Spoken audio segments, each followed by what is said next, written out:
सौरभ गोयल जी, ये भी मनी 9 के प्राइम मेंबर हैं, ये पूछें सर कि इनके पास वोल्टास है, 1431 रुपये पर इन्होंने खरीदारी की थी, आज 52 वीक हाई भी तोड़ा है। तो आपसे इसके लिए टारगेट और स्टॉप लॉस सर ये जानना चाहते हैं वोल्टास के अंदर। देखिए, टारगेट तो मैं एग्जैक्टली बता नहीं पाऊंगा, लेकिन मैं इतना कहूंगा कि इस बार गर्मी बहुत जोर से आने वाली है। और ये सारे स्टॉक्स गर्मियों में ज्यादा चलते हैं। पिछले बार गर्मी कम थी, बारिश जल्दी खत्म नहीं हुई, ठंडी भी जल्दी आ गई, तो सारे एसी वाली कंपनी के नंबर्स पिछले साल काफी खराब थे। तो अभी इस जी। साल डेफिनेटली नंबर्स अच्छे आएंगे, और अगर होपफुली रिकॉर्ड सेल्स एसीज के होते हैं तो उसमें वोल्टास डेफिनेटली एक प्रोमिनेंट प्लेयर है। तो मेरे ख्याल से अगले 6-12 महीने तक निवेशित रहिए। मुझे लगता है कि यहाँ से भी 15% की अपसाइड पॉसिबल है। ओके, तो वोल्टास में अगले 6 से 12 महीने तक आप बने रहिए और 15% तक का अपसाइड जो है इसमें देखने को मिल रहा है। जिस तरीके से सर ने बताया कि इस बार गर्मी की जो संभावनाएं जताई जा रही हैं, ज़्यादा गर्मी पड़ने वाली है, इसलिए एसी कंपनीज जो हैं जैसे कि वोल्टास है, इसके नंबर्स अच्छे हो सकते हैं। चलिए अगले सवाल की तरफ सर बढ़ते हैं। अगला सवाल हमारे पास अ, अ, रंजीत जी का है। ये पूछ रहे हैं सर कि सुजलोन एनर्जी, क्या इसे बाय करना चाहिए इन लेवल्स पर? आज क्या बाय कर सकते हैं इसको, सुजलोन एनर्जी को? देखिए, अगर आपका नजरिया 1.5-2 साल है तो आप निवेश करिए। शॉर्ट टर्म में मुझे नहीं लगता है कोई बड़ी अपसाइड आएगी, बट ये शेयर काफी ऊपरी लेवल पे जाके उसकी पिटाई हो चुकी है। लेकिन एक अच्छी बात कंपनी की है कि रिकॉर्ड ऑर्डर बुक पे बैठा है। अभी कंपनी वापस ग्रोथ ट्रैक पे है, और विंड एनर्जी को लेके ये काफी बड़ा प्लेयर है। गवर्नमेंट ने भी काफी पॉजिटिविटी और कंसेशन विंड सेक्टर को दिया है। तो उस पॉइंट ऑफ व्यू से मुझे लगता है कि 1.5-2 साल का नजरिया है तो ही आप खरीदिए, तो ही आपका पैसा अच्छा रीजनेबल बनेगा। ठीक है सर। एक सवाल हमारे पास विकास कुमार जी का है। ये पेरिस से हैं, पेरिस से हमारा शो ये देख रहे हैं सर, और इनका सवाल ये आया है कि एस जे वी एन इन्होंने 120 रुपये में लिया है और 2 साल का इसमें नज़रिया ये लेकर चल सकते हैं। तो क्या इसमें और ऐड ये कर सकते हैं सर? 2 साल का इनका नज़रिया है, तो ये आपसे जानना चाहेंगे सर। पहले एस जे वी एन पर, उसके बाद इनके एक दो सवाल और हैं आई टी सेक्टर पर। पहले एस जे वी एन पर आपका व्यू जानना चाहेंगे सर। नहीं, बिल्कुल, अगर नजरिया 2 साल का है तो यहाँ पे निवेशित रहिए। देखिए, इस स्टॉक में मुझे याद है 15-16 रुपया हुआ करता था, तब कोई देखता नहीं था। उसके बाद बड़ी तेजी आ गई, अभी वापस स्टॉक अंडर परफॉर्म कर रहा है। लेकिन इनहेरेंटली देखिए, रिन्यूएबल स्पेस में बहुत बड़ी अपॉर्चुनिटी है, और अगर आपका टाइम फ्रेम लंबा है, कम से कम 2 साल के ऊपर का, तो ही इसमें निवेशित रहिए। क्योंकि ऐसी कंपनीज में कंसोलिडेशन बहुत ज्यादा होता है, और वही इन्वेस्टर्स बेनिफिट करते हैं जो यहाँ पे लंबी अवधि के लिए पकड़ना की कैपेसिटी रखते हैं। तो 2 साल का टाइम फ्रेम है, तो जरूर इसमें पोजीशन जो आपकी है उसमें डेफिनेटली आप निवेशित रह सकते ओके, ठीक है सर। और सर ये भी ये पूछ रहे हैं विकास कुमार जी कि टी सी एस और इन्फोसिस इनके पास हैं, 15% लॉस में है ये, और है नज़रिया इनका इसमें भी लॉन्ग टर्म का ही है। तो क्या ये पूछ रहे हैं कि इनको और ऐड किया जा सकता है, टी सी एस और इन्फोसिस को भी?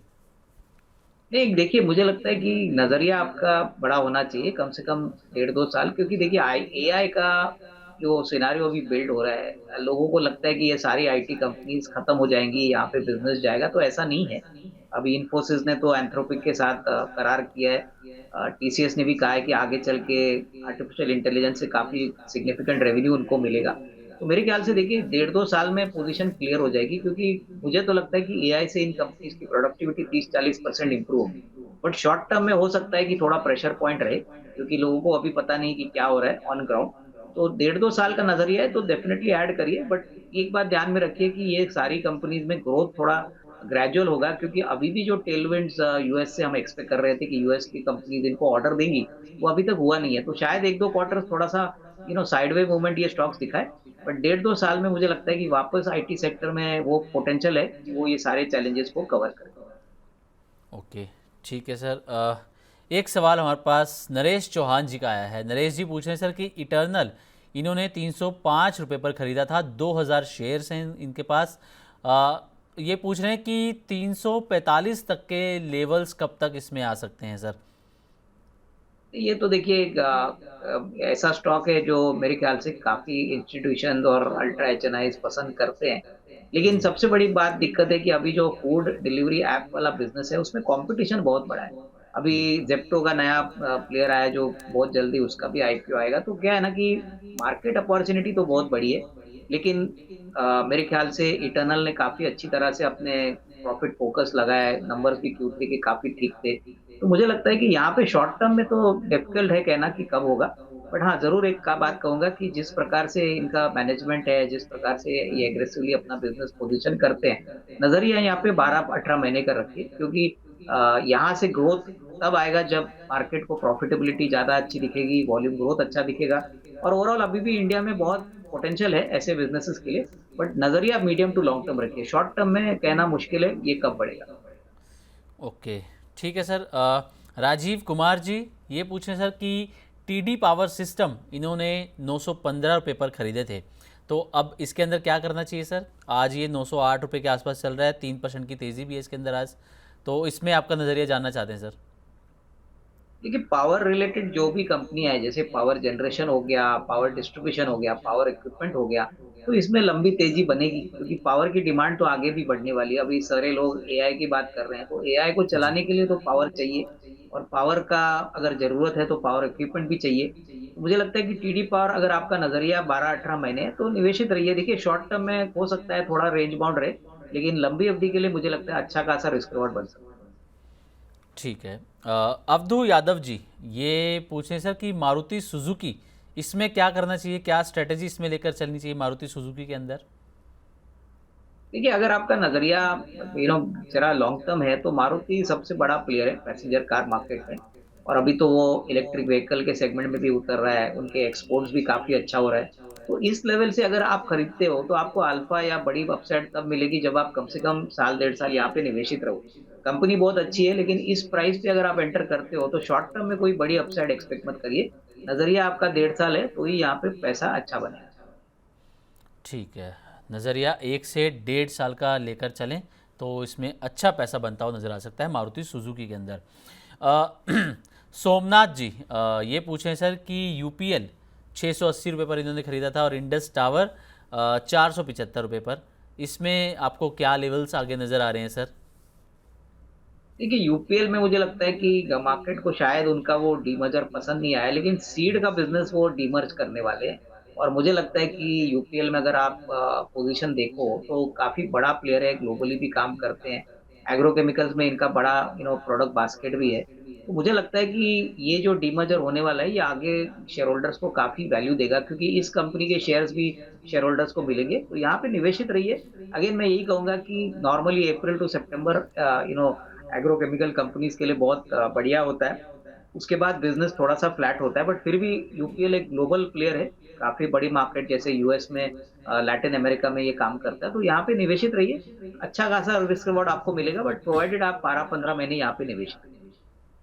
ठीक है। और इंडस टावर भी सर ये जानना चाहते हैं, 475 रुपये पर खरीदारी है इनकी। सर, ये भी एक टेलीकॉम प्ले है। देखिए, अगर किस कंपनी की आप नंबर्स देखें, तो बहुत ही बढ़िया नंबर्स है। टावर का इंफ्रास्ट्रक्चर ये मैनेज करते हैं। और अभी जिस प्रकार से 5G रोल आउट हो रहा है, इनके लिए बिजनेस और भी बढ़ेगा। प्लस अभी ये सोच रहे हैं कि इनके नेटवर्क से और कैसे वो अपने रेवेन्यू को मोनेटाइज करें।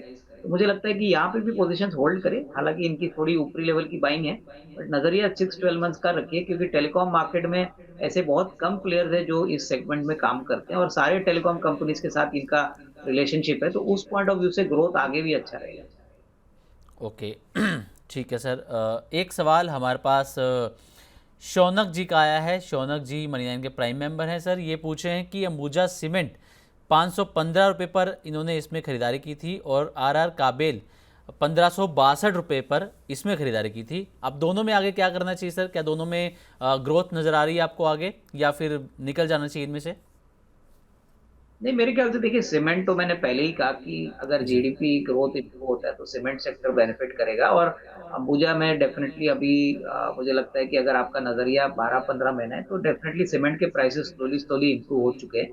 तो इसका भी बेनिफिट कंपनी को मिलेगा। आरआर केबल की बात करें, तो देखिए, पावर और केबल सेक्टर एक बहुत चर्चा वाला सेक्टर है। सारी कंपनी यहाँ पे अच्छा काम कर रही है, जैसे फिनोलेक्स केबल हो गया, उसके बाद आरआर केबल हो गया, पॉलीकैब हो गया। तो मुझे लगता है कि यहाँ पे डिस्पाइट द फैक्ट कि कॉपर के प्राइसेस बढ़े हैं, इनको जी। अभी भी जो डिमांड दिख रही है वो काफी बड़ी है। तो ओवरऑल मुझे लगता है कि यहाँ पे आप निवेश किया है, तो आपको कम से कम 12-18 महीने का टाइम फ्रेम लेके यहाँ पे होल्ड करना चाहिए। ठीक है सर। एक सवाल हमारा राजा पर है सर, लॉन्ग टर्म का ये नज़रिया इसमें लेकर चल रहे हैं और इनका जो एवरेज प्राइस है वो है 1120 रुपये। तो इसमें लॉन्ग टर्म में क्या लेवल्स आपको सर नज़र आ रहे हैं, कितना अपसाइड की आपको उम्मीद इसमें है सर? देखिए, अगर मैं टाइम फ्रेम की बात करूं तो अगले 12-15 महीने में ये हो सकता है कि 1400 1450 तक भी जा सकता है। लेकिन सबसे अच्छी बात इस कंपनी में है कि अभी तक इस कंपनी ने कोई बड़ा कर्जा नहीं है, ज्यादातर कर्जा मुक्त कंपनी है। और जी। अमेरॉन नाम की बैटरीज बनाते हैं ऑटो सेक्टर, रेलवे सेक्टर के लिए, टेलीकॉम सेक्टर के लिए। अभी तो इलेक्ट्रिक व्हीकल्स के लिए भी लिथियम बैटरीज बनाने की बातें चल रही है। तो मुझे लगता है कि देखिए, आपका नजरिया यहाँ पे थोड़ा सा मीडियम टू लॉन्ग टर्म होना चाहिए, क्योंकि अभी जिस प्राइस पे वो ट्रेड कर रहा है, निचले लेवल से ये स्टॉक काफी चला है।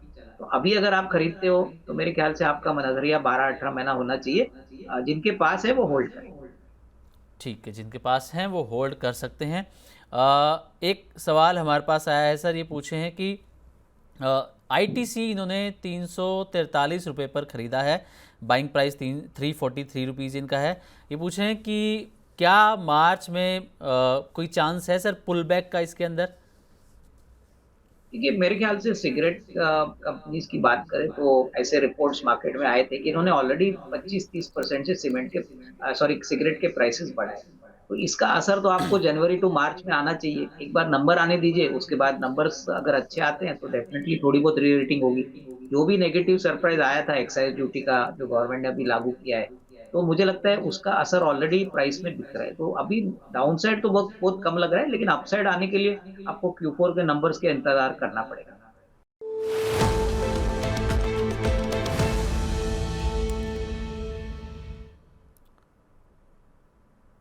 चलिए, तो चुन चुन के मैं अविनाश सर से उनकी टॉप पिक जानने की यहाँ पर कोशिश करते हैं कि आज या बाज़ार के अंदर कौन सी कंपनी, कौन सा शेयर उन्हें अच्छा लग रहा है, कहाँ दाव लगाया जा सकता है। अविनाश सर, कोई टॉप पिक आपकी हो जो आप शेयर करना चाहें हमारे दर्शकों के साथ? देखिए, मुझे लगता है कि गर्मियों का सीजन आ रहा है, तो गर्मियों का सीजन के लिए हमको वरुण बेवरेजेस पसंद है। देखिए, अभी शेयर पिटा हुआ है। पिछले जी। साल सबको पता है कि गर्मी इतनी ज्यादा आई नहीं, बारिश थी, ठंडी थी, तो इनका बिजनेस काफी हिट हुआ। लेकिन दिसंबर की कंपनी है, इन्होंने करीबन 21,000 करोड़ के टॉप लाइन में 3,000 करोड़ का प्रॉफिट किया है। हमको लगता है कि जो करंट ईयर रहेगा इसमें कम से कम 20% का ग्रोथ प्रॉफिट में आना चाहिए। तो यहाँ पे कम से कम 540-550 करोड़ का, 550 रुपए का टारगेट प्राइस पॉसिबल है। दूसरा जो स्टॉक है वो बेसिकली ऑटो सेक्टर में महिंद्रा एंड महिंद्रा है। देखिए कि स्टॉक रिजल्ट्स के बाद पिटा हुआ है, लेकिन नंबर्स बहुत तगड़े हैं। 3400 3450 का रेट चल रहा है। मैं समझता हूँ कि ट्रैक्टर मार्केट देखिए, यूटिलिटी मार्केट देखिए, उसके बाद इलेक्ट्रिक व्हीकल जो इन्होंने लॉन्च किए, सारे सेगमेंट बहुत अच्छा काम कर रहे हैं। तो यहाँ पे करीबन 3850 3900 का टारगेट प्राइस साल भर में पॉसिबल है। तो महिंद्रा हमारा दूसरा तीसरा पिक रहेगा। और जैसे अब सभी को पता है अभी एआई की बातें चल रही है, तो एआई जी। का सबसे बड़ा फाउंडेशन और बैकबोन डेटा सेंटर होता है। तो डेटा सेंटर की बात करें तो हमको नॉर्थ इंडिया की कंपनी अनंतराज पसंद है। 540 530 का मेरे ख्याल से कुछ भाव चल रहा है। तो यहाँ पे भी थोड़ा थोड़ा इन्वेस्ट करिए, क्योंकि डेटा सेंटर का बिजनेस हमको लगता है अगले 1.5-2 साल इनके रियल एस्टेट बिजनेस को भी ओवरटेक करेगा। तो यहाँ पे 640 650 का टारगेट प्राइस पॉसिबल है। ये भी एक साल भर का नजरिया का कॉल है। तो थोड़ा सा अगर आपको खरीदना है तो एसआईपी में या थोड़ा थोड़ा करके खरीदिए। मुझे लगता है अच्छा पैसा बनेगा, बट आपका टाइम फ्रेम कम से कम 12-15 महीने होना चाहिए। ओके, तो 12 से 15 महीने का आपका टाइम फ्रेम होना चाहिए। यहाँ पर अविनाश सर ने 3 पिक अपनी बताई हैं। वरुण बेवरेजेस, जिसके लिए सर ने टारगेट दिया है 540 से 550 रुपये का टारगेट एक वरुण बेवरेजेस के लिए यहाँ पर सर ने दिया है, और करंट मार्केट प्राइस इसका है 456 के अराउंड। अगला जो सर ने दिया है M&M, महिंद्रा एंड महिंद्रा, जिसके लिए पहला टारगेट 3850 और 3900 39 रुपये का टारगेट यहाँ पर दिया है। और अनंतराज, इसमें भी आप थोड़ा थोड़ा इन्वेस्ट कर सकते हैं एसआईपी फॉर्म में, और 640 से 650 रुपये का टारगेट इसमें रहेगा। नज़रिया आपका 12 से 15 महीने का होना चाहिए। चलिए, तो अविनाश सर, बहुत बहुत शुक्रिया सर आपका कीमती समय मनी 9 और मनी 9 के व्यूअर्स को देने के लिए। सर जाते जाते कोई डिस्क्लेमर आप देना चाहें सर? नहीं, देखिए, जो भी स्टॉक्स आज आपके चैनल पे हमने बताया, हो सकता है हमारे क्लाइंटों को भी हमने वही स्टॉक्स बताए। पर्सनल लेवल पे मेरी कोई पर्सनल पोजीशन इन शेयर्स में नहीं है।